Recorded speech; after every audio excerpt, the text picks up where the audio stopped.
c'est le cas du 15 du 13. D'accord. C'est très bien. On va vous dire, soyez les bienvenus. Merci beaucoup. Monsieur va se charger de vous accompagner. Aujourd'hui, on a un match. Et peut-être après le match, quand on finira de faire la partie vestiaire, vous aurez l'occasion avant de partir de visiter cette partie, n'est-ce pas? Et comme il y a match, aussi il y a le groupe professionnel qui se prépare. Et on aimerait qu'il soit un peu dans la quiétude, quoi. Hein? Sinon, si c'était un jour ordinaire où il n'y avait pas de manifestation, vous serez encore beaucoup plus à l'aise, quoi. Hein? Mais néanmoins, on va bien gérer la visite et, comme on dit, la journée que vous allez passer avec nous. On est content de vous recevoir. Merci beaucoup. C'est la demande du président. Parce que aussi c'est une tradition de Génération Foot d'accueillir les sportifs surtout et de montrer que nous sommes une grande famille. Voilà. Et encourager tous ceux qui éduquent des jeunes, qui leur inculquent des valeurs. Ça, je pense que c'est contribuer au développement de notre pays. Donc, il faut être patient. Ça demande beaucoup d'efforts. Je vois que vous êtes sur cette voie. D'ailleurs, les jeunes sont bien équipés. Merci. Et ça, c'est des efforts. C'est noble pour moi. Donner de sa propre personne pour aider d'autres. Ça, il faut le faire. D'accord, pas de. Alors, l'objectif, c'est éduquer. C'est ça.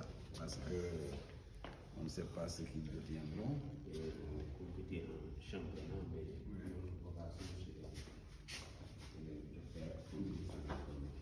oh oui, il faut aussi avoir des ambitions. Et si on multiplie ces structures dans un pays, on va plus se développer dans le domaine du sport et dans le domaine social. Parce que ici aussi, cette partie-là, déjà, c'est l'école. Ça va de la 6e à la terminale. Et les jeunes sont dans des conditions très acceptables pour étudier. Parce que c'est des effectifs très réduits. Des classes de 10 élèves, 18 élèves, donc ça n'existe pas dans le pays. Bon, et puis aussi, même si après le bac, l'élève veut continuer, donc il peut faire des études post-bac. Hein? Comme ceux qui sont ici cette année pour faire des études post-bac sont dans le groupe professionnel et ils travaillent en e-learning, ils travaillent en ligne avec l'université des entreprises en fonction de leurs options. Donc je pense que l'éducation c'est fondamental dans une société et il faut beaucoup insister sur ça, que les gens aient des comportements qui vraiment montre des valeurs, quoi. On a une culture, on a notre milieu socio-culturel. Il faut partir de ça pour s'ouvrir après. Donc, valeurs, il faut que nous continuions de inculquer. En tout cas, on est content. On fait partie de la même corporation et puis on ne peut que collaborer. Essayer de faire des partenariats pour développer chaque partie. Oui. Donc, ne vous sous-estimez pas. On peut apprendre avec vous. Et c'est dans cet esprit-là qu'on travaille, quoi. Chacun peut apporter à l'autre quelque chose. Quelle que soit l'expérience qu'on a, il faut compter avec les autres. Sans les autres, on n'est rien. C'est ensemble qu'on est fort.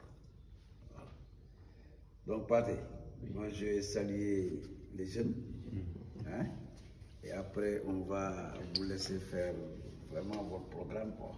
Soyez à l'aise et puis dites-vous que vous êtes invités. C'est nous, quoi. Voilà, c'est ça. ci mascotte bi la wala. Non, il fait partie de l'école.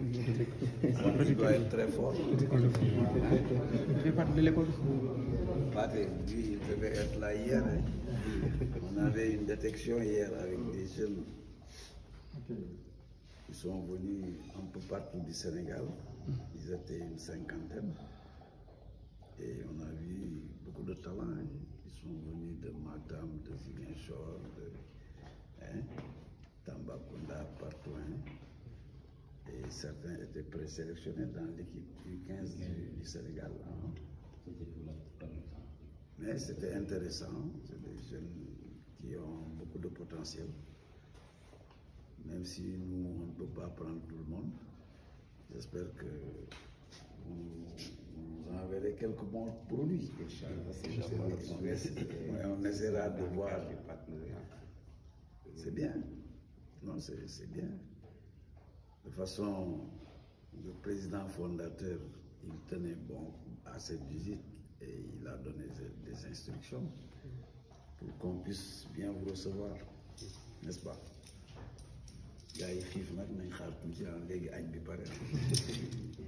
Mon cher, bon, moi je m'appelle Ablaye Sarr.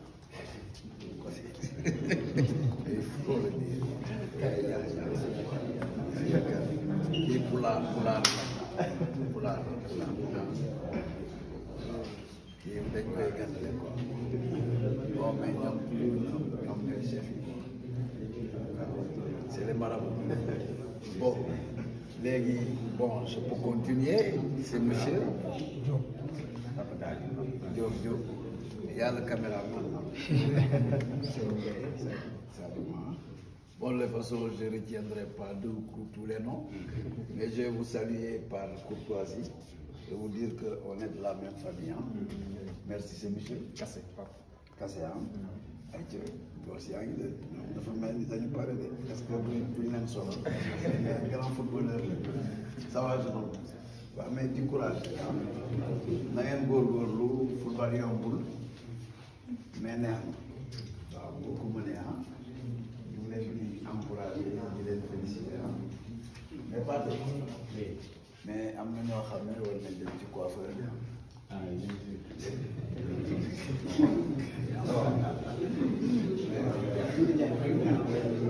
man moom tudduma turu kenn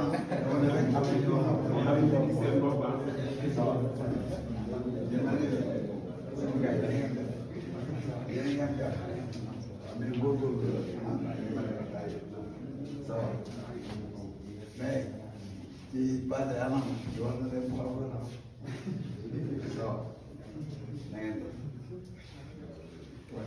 bon kii lu dem quoi kii dañ koy génne ci équipe bi quoi donc kii la nga xam quoi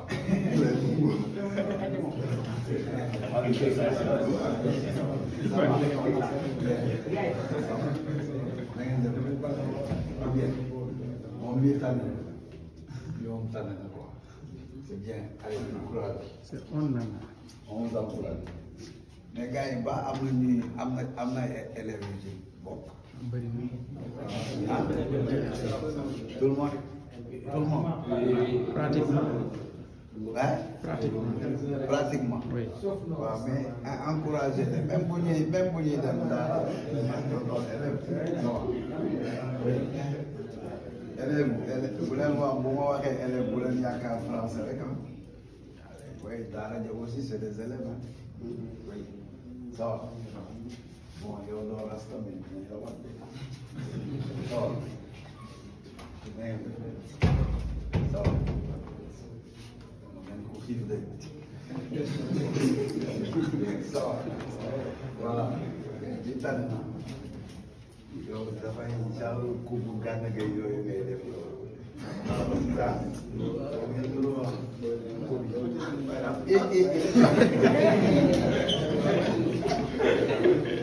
bon mën nañ ko wax hérisson rek quoi. Hérisson. Ah.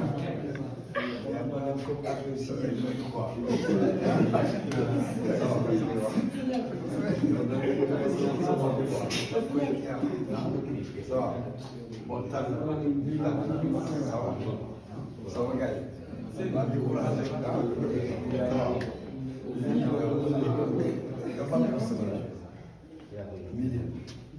seetlu naa ne lii nii examen yi ni ñu paree ci football mais y a de bons défenseurs aussi ah ça va moo xool